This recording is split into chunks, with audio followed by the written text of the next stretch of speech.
Salut mes petits pragmas. Alors vous savez, on a traité dernièrement de la pollution des grands mammifères au mercure. Comme si ça suffisait pas, hein. Moi je vous en avais parlé dans la dernière vidéo, du plastique dans les océans, etc. Et comme ça suffit pas, hein, l'homme est toujours en train d'en rajouter une couche de plastique, hein, notamment, puisque là, aujourd'hui, on va parler des océans qui sont submergés par le plastique. Alors, quand est-ce qu'on arrête ces conneries avec ce plastique? Alors, certains diront, j'en vois souvent, qui disent « Ouais, mais les agriculteurs, ils utilisent du plastique, etc. » Sauf que notre plastique, il est recyclé, les gars. Et quand on va à l'exploitation, étrangement, c'est pas des films plastiques pour les cultures, c'est pas des bâches d'ensillage qu'on retrouve dans les fossés, mais c'est des bacs d'eau, c'est des sacs de supermarché, etc. etc. C'est des bouteilles d'eau aussi, des bouteilles de coca, de Fanta, il y a de tout dans les fossés. Ah, enfin bref, comme on dit, hein, la poutre, la paille, toujours, toujours. Mais aujourd'hui, on va traiter donc de cet article, des océans submergés par le plastique. Les plastiques visibles à l'œil nu ne représentent qu'une partie de cette pollution dans les océans.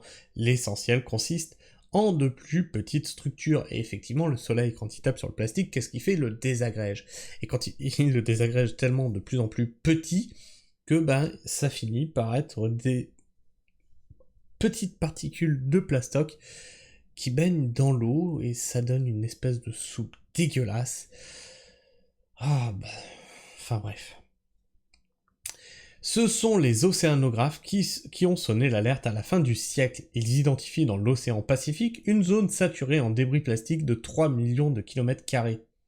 3 putains de millions de kilomètres carrés. Donc on sait qu'il y a le 7e continent, hein, mais imaginez que ce 7e continent, qui est énorme, se désagrège en tout petites particules qui vont finir dans l'océan, qui vont finir dans le ventre des poissons, que vous allez consommer. Et sachez que déjà, quand vous avez fini tout ce que vous mangez dans un an, vous mangez du plastique à hauteur de une carte de crédit. Oui, ça fait ça. Tout le plastique que vous bouffez actuellement, en mangeant, tout à fait normalement, votre bouffe de tous les jours. Mais ce 7e continent n'est que la partie émergée de l'iceberg. Sur les 200 millions de tonnes de plastique qui se retrouvent aujourd'hui dans les océans, environ 80 millions sont dans l'eau, et 117 millions dans les sédiments marins. On a tout pollué pour des milliers d'années. Seuls 0,3 millions flottent en surface. Donc je rappelle, il y a 200 millions de tonnes, et on n'a que 0,3 millions qui flottent en surface. Donc le 7e continent que vous voyez, c'est 15% de tout le plastique qui est... mais même pas 15%.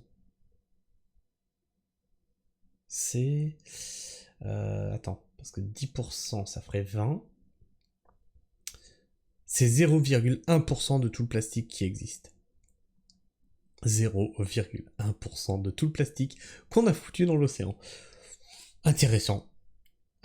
Corrigez-moi hein, si je me trompe dans les commentaires, mais il me semble que c'est bien ça. Donc, c'est même pas 1%. Ce que vous voyez en surface ne représente pas 1% de tout le plastique qu'il y a dans l'océan. Flotte en surface, estime Jeroen Sonck, directeur de recherche du CNRS à l'université de Toulouse. Une dégradation très lente. Les plastiques visibles à l'œil nu, ou macroplastiques, ne représentent d'ailleurs qu'une partie de cette pollution.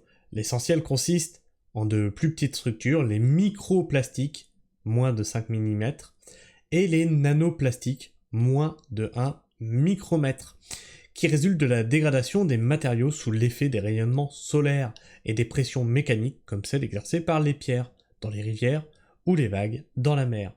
Les principaux constituants du plastique se dégradent très lentement. Ils perdent 1% de leur poids chaque année, souligne le chercheur. Même les bactéries ne parviennent pas à le digérer, complète Pascale Fabre, directrice de recherche à l'université de Montpellier et fondatrice du groupement de recherche polymères et océans.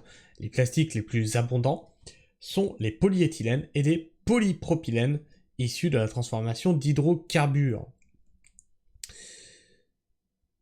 Et comment on en est arrivé à cette société du tout plastique?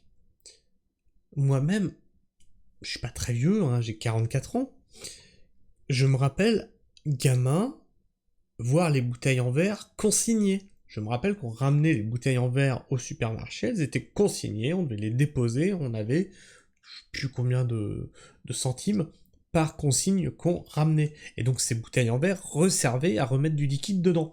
Aujourd'hui, une bouteille en verre, tu l'emmènes donc à ta collecte de déchets, elle va être brisée, elle va pas être réutilisée, elle est brisée.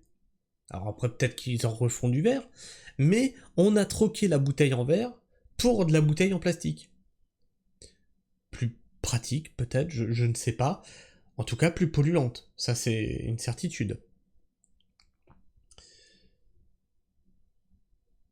Alors, j'en étais où? Voilà, là.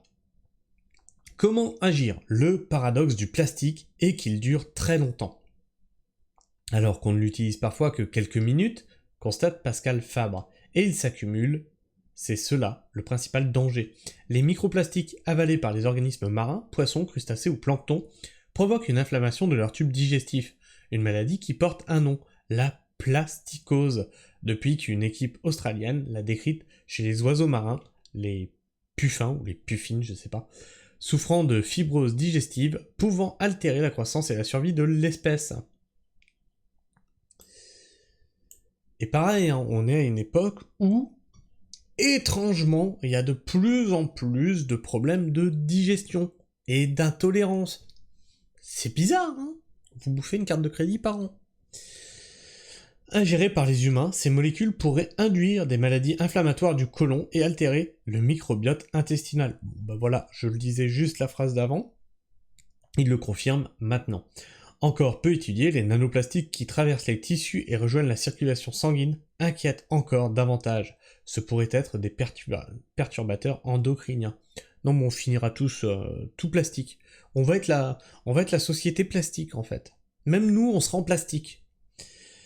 Face à cette catastrophe, comment agir?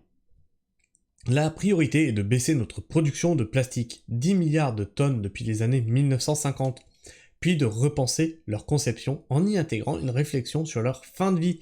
Mais c'était la base.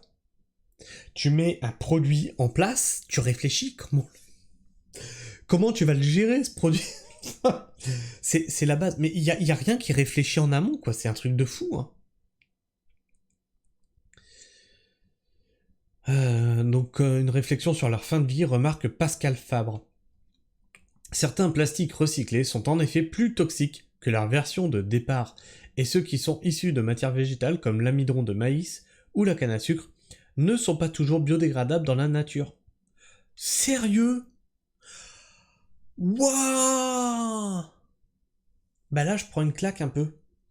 Parce que moi on m'avait vendu le plastique issu de l'amidon du maïs comme quelque chose de bio, de machin, c'était dégradable et tout. Et ben là, je prends une baffe pour le coup. Je pensais que c'était juste le plastique issu de la pétrochimie qui était un fléau, mais là... Bah oui, parce que pour moi, c'est de l'amidon de maïs, donc bah, ça va se déliter très rapidement, mais même pas, tu vois. Une réduction qui permettra de combattre un autre fléau. La quantité de particules présentes sur les continents et dans l'atmosphère encore peu débattue, mais tout aussi importante et dangereuse que celle des océans. Pour combien de temps pensez-vous qu'on a marqué cette planète? C'est-à-dire que notre mode de vie, si demain on devait disparaître, a marqué la planète pour combien de dizaines, centaines, milliers, peut-être millions d'années après notre disparition, selon vous? Parce que là, on est en train d'apprendre qu'on a même des microplastiques dans l'atmosphère. C'est intéressant. C'est intéressant. En plus du CO2, en plus de toutes les saloperies qu'on a balancées, enfin bref. N'hésitez pas à exprimer votre opinion et vos avis dans l'espace commentaire, en débattre entre vous, hein, dans le respect mutuel, je le rappelle. Si tu es encore là en fin de vidéo, n'hésite pas à appuyer sur le petit bouton s'abonner, ça te coûte rien, c'est totalement gratuit, puis moi ça me fait plaisir, et en plus, ça m'aide à être mieux référencé et plus présent dans cet algorithme qu'est YouTube. Et tu peux aussi appuyer sur la petite cloche, alors ça c'est pas pour YouTube, c'est pour toi, c'est pour ne rater aucune de mes sorties vidéo. Je le répète, ici on traite d'écologie, d'environnement et d'agriculture et tout ce qui s'en rapproche. En tout cas, moi je vous fais la bise, prenez soin du sol et restez pragmatiques. Ciao.